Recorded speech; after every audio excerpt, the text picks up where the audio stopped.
humor is what it used to be when you and I were growing up. There would be 50 different insights I would get out of Gen Z, but only 2 or 3 are relevant for the brand.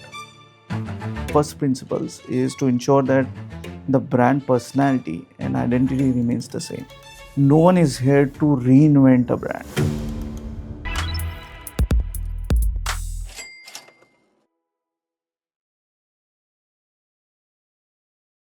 Hello and welcome to yet another episode of Big Brand Bets. And today I have Gunjan Khetan with me. He's going to talk about some of the rapid changes that are taking place in the FMCG sector, especially in the confectionery space. Hi Gunjan, thank you so much for joining us over here and having this conversation with Campaign India. Thank you so much, Vinita. It's a pleasure being here. I've always wanted to be doing something with Campaign, and finally I get an opportunity. Well, the honor is all ours. This is the first time that you are in a market which is dominated by humor, right? So let's just get cracking with, according to you, what is the definition of humor in contemporary times? I think the definition hasn't changed. It's humor is what it used to be when you and I were growing up. It is about making people laugh. Okay, um, and if you were to extend the definition, it's about taking serious issues and wrapping it up in a tonality that takes the edge away from the issues, right? And that is why um, brands like ours try and use humor so much, because we believe that for our products, okay, which is impulse, humor is a great tool to get attention, okay, and at the same time, it's a great tool to wrap our stories in so that they become memorable. And that is what Perfetti has been doing for many years now, and we continue down that legacy. In fact, some of your products, if not all of your products, they have been so iconic that they literally carry deep nostalgic equity, right? Your taglines like Zubaan pe rakhe, lagaam, they have now become part of the cultural lexicon.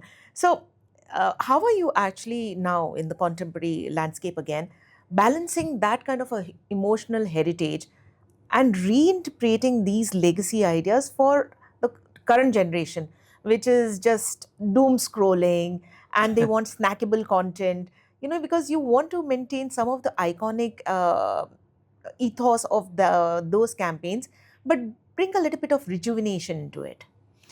It's a very interesting question, and I don't know we have an exact answer for this. Okay, what we try and do as first principles is to ensure that the brand personality and identity remains the same. Okay, no one is here to reinvent a brand. Okay, for precisely the same reason that you said, that there's been a legacy of these brands for years. What we try and do is to see if that personality can wear a different tone, okay, and can be wrapped in a different story, which is more relevant and more contextual to the audience of today. In some cases, we decide to go against it. We hold it exactly the way it used to be 15 years back, because that story still works with the audience.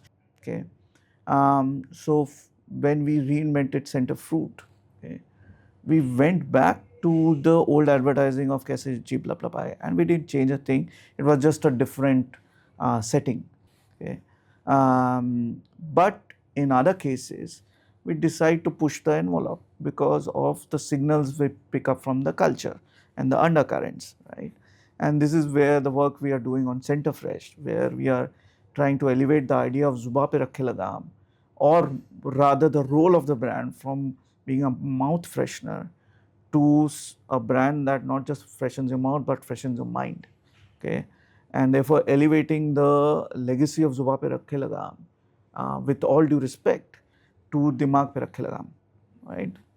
And the third piece, which is a bit more challenging, at the same time a bit more disruptive for us, is where we take an iconic campaign like Palace of Happydent and reimagine it for today's India, right? And what the youth is seeking. Okay, and that's when we craft the new campaign of Happydent, where we take the same grammar of storytelling, okay, the same cinematic feel of storytelling, okay, all sitting in the core identity of the brand of Happydent, which is sparkling smile, okay, that shines your teeth, right? But then add a purpose to it. We elevate the brand to a different level, right? And encourage youth to take responsibility for social change, right? And shine the light on the right social issues. So, when you're actually understanding the grammar and you work on the various insights that are there, you might come up with a campaign that probably can lean on some of the iconic ads or the campaigns that you had in the past. However, in the current dynamics that we are residing in, where cancel culture is so prevalent, you also have to be mindful that some of the campaigns that you might want Hmm. to launch can be called out because of some inadvertent messaging that has gone out. So how can that bit of mindfulness be inculcated in any of the campaigns, because no brand would want to be caught in that kind of a sticky situation, yet at the same time it is literally impossible to understand what is it that will rub some consumer the wrong way. Interesting question. And I think largely the industry also does not have an accurate answer to this. Okay. Because we don't know what will work, what will not work. The best way to simplify the life of a brand manager is to start with the intent. Okay. Are we doing the right thing? Okay. Right thing for the brand, right thing for the consumer. As long as we are able to do the right thing and work with the agency to be able to communicate the right thing in the right way, broadly you will end up in a good space. Okay. On top of it, what we do is we work a lot with consumers. Okay. Especially in our category, which is impulse. We have easy access to a lot of consumers. Okay. We have some of the highest distribution in the FMCG industry. We go to almost 6 million outlets. We also speak to retailers. Okay. So our ability to reach out to consumers and retailers is immense. So we tend to work a lot with them to understand what's going on, what is the culture telling us. Okay. And once we have broad sense of the direction, then we work with the agency to say how can we best articulate these directions. Then we go back again to the consumer, say are these directions right? Okay, is this articulation of the insight right? Okay, and that's where some of these iconic campaigns come from. So what I mean, I'm guessing this is also the kind of information that you probably accessed and then led to the creation of the India Overthinking Report. Yes. So, what were some of the signals that you picked up from the consumers that actually led to the creation of this report? And why did you think that it was necessary to come out and then also be, aligned to your brand? So, as we were looking to renew communication on Centerfresh, we realized that after speaking to many consumers, we realized Centerfresh is bigger than what we communicate for these consumers. It stands for freshness as an idea, not freshness as a function, right? And therefore, it is not limited to refreshing your mouth or your breath. Okay, it is also refreshing your mind. Okay, and once we started getting into that area, we did a lot of work. We read a lot of reports. We partnered with Ogilvy, our agency, and we walked with them every step of the way um, to try and understand what does today's youth want and need. There would be 50 different insights I would get out of Gen Z, but only two or three are relevant for the brand, okay, for this brand. And that is where we realized that Gen Z, okay, and uh, even younger millennials are really overburdened with thinking, okay, because of the nature of the world they grew up in and the kind of interactions they've had. So that was our big hook. Okay. And then we started probing into it. We realized there's overthinking happening on everything, whether it's work, whether it's personal relationship, whether it's interaction with parents, whether it's interaction with siblings or friends. Why didn't he call me? Why is he talking to her? Or why is my boss not calling me so late in the night? Or why did he send me a text and delete it, which is what eventually found a way into our campaign. We realized there's so many places we could venture into, and by the time we had confirmation and confidence that Center Fresh does have the wherewithal to expand into that space. Okay, and that is how we felt that with overthinking as the context, this is a brand that could jump from a Zubaan pe rakhe lagaam to a Dimaag pe rakhe lagaam. And the way we did it was we first dropped the overthinking report to start a conversation around this topic, which no one talks about. We talk about a lot of things: mental wellness, well being, societal isolation. So we felt this is a small win that we can give to this young people. And what were the tangible results in terms of conversations, maybe, engagement? So a lot of influencers actually picked up this, okay, both the report as well as the campaign, right? And we also supported a lot of influencers. So the engagement, the viewability of the campaign has been amazing. But more importantly, the impact on the brand is what I'm accountable for, and that is what I see happening in the last 4 to 6 months. The brand is now at an elevated pace than what it used to be before. So it is not just the buzz it has created with the right audience, but that buzz is also translating into tangible results. Since you said that it has over delivered on the target that was set, do you think that now there is scope for institutionalizing more such insights that you glean from social listening or any other consumer signals, since you have access to all of that, because it Yes. will build in a lot more intelligence in your communications and your messaging? As a company, we've always done a lot of inciting, okay, and data mining work, um, and we tend to build it in almost all of our campaigns, not just campaigns but also initiatives that we do. So these are all great learnings for the brand team. Okay, how you can take a lot of data and carve an insight out of it, use the insight to create an anchor point, and use the anchor point to then drop your campaign, right? So this template is something that we'll start using more. It may not always be a report, it may be something else, okay? But it's important that we follow the journey which has given us success. This is kind of a pilot that worked for us.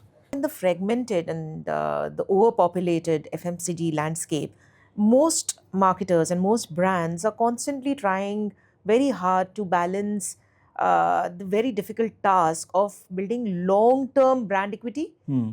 coupling it with short term sales activation, right? So how is it that you try to do that, with especially now that you have so many of them and it's in the impulse category, Hmm. because that can become very challenging.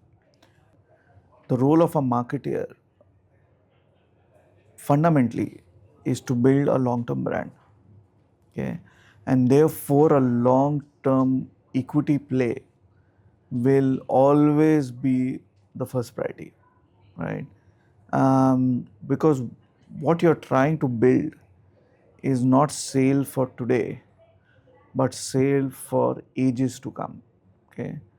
And the advantage of long-term brand equity building is the fact that the ROI keeps improving, because you don't need to sell the same idea again and again with the same intensity, right? Because there is a residual belief system that is built. If I was focused always on short term, I would show you advertising that would drive you to the store today. 6 months later, you will not associate the brand with the benefit. right? Having said that, the alternate point that is also equally important is the fact that marketeers need to be commercial leaders. Okay, they cannot just be so focused on marketing that they forget the P&L, right? So whatever you're doing, at some point, the demand generation also sits with us. Our job is to take um, the consumer to the store. Sales job is to ensure that the product is there in the store, right? So demand generation is still with us, right? To that extent, yes, sales is an equal responsibility for us.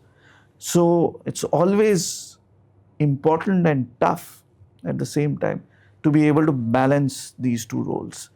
In a way, to that extent, digital is a great platform to have because I can use digital and manipulate it to the task I want to drive.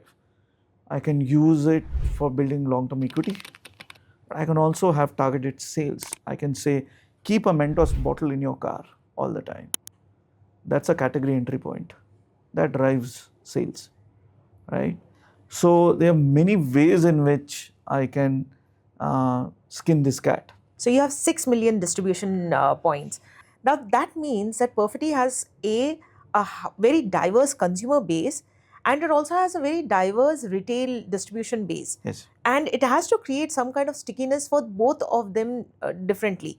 So when you're crafting your media and your creative strategies, how do you ensure that there is consistent brand salience for your distribution partners as well as your consumers, so that your distribution partners or your retailers or your kirana people actively and proactively promote and provide your products, and your consumers also ask your products by name, not by the product category? So Perfetti is in a place where we don't have to at least bother with consumers about category generalization. Okay, um, largely consumers go and ask for a center fresh or a fruit. Okay, we have our own identity. So depending on what the consumer needs at that point in time, we are one of the many choices available. So to that extent, with consumers, the conflict is significantly low. Okay. In case of retailers, retailers are faced with two conflicting choices. One is the rotation that they get. Okay, um, Perfetti brands tend to offer huge rotations. Our products move fast, very fast from the stores, okay, because of the equity we build with consumers. Okay, which kind of links back to the first point I was making. Um, the other conflict that they have is there are a lot of local players who tend to give a lot of margin because they don't have the equity, right? So they want to lubricate the trade so that the trade starts pushing it. So at that point, the trade is making that call, fortunately, unfortunately, that I want to build this thing that moves slow but gives me X% in margin, versus should I not bother and focus more on bigger value categories like a shampoo or a soap, or a face cream. Okay, let me put my energy there and see if I want to recommend something and not bother about a 1 rupee candy. It's fine if I lose margin because this is selling on its own without me putting any effort behind it. So that's a choice that the retailer is making. I'm in no place to tell the retailer what's the right choice. It's his her business, right? But data shows us that retailers in eventually, okay, tend to prefer Perfetti, and that is why we keep gaining share year after year. So they see the value in the brands that we have built. This kind of goes back to the idea of building long-term brands and not short-term sales. As you're building long term brands, right? There must be certain white spaces that probably your retailers or even your consumers have told you that they would like Perfetti to fill in. So, which are those areas that you feel would be the next brand launch from Perfetti? So, one of the reasons for success of Perfetti in India has been innovation. Okay, we innovate relentlessly and we innovate at speed. Okay, the other advantage we get is the fact that we get a lot of technical know-how in technology from our global headquarters, right? In a year, I'm launching anywhere between 10 to 15 to 20 innovations. We are constantly betting on categories. So, one of the things I can say is one of the growing categories for us has been jellies. Okay. And that is where we've innovated a lot in the last 2, 3 years. Okay. And some really exciting and different innovations. Okay. Chewy is a format for Indians. Our sweets, okay, are also chewy format in a way. To that extent, chewy and candies are going to be another pillar of growth, not just for us, but for the category itself. Thank you so much for taking the time. Thank you so much, Vinita, and thank you, Campaign India, for having me. All right. Thank you so much, and keep watching the space for the next episode.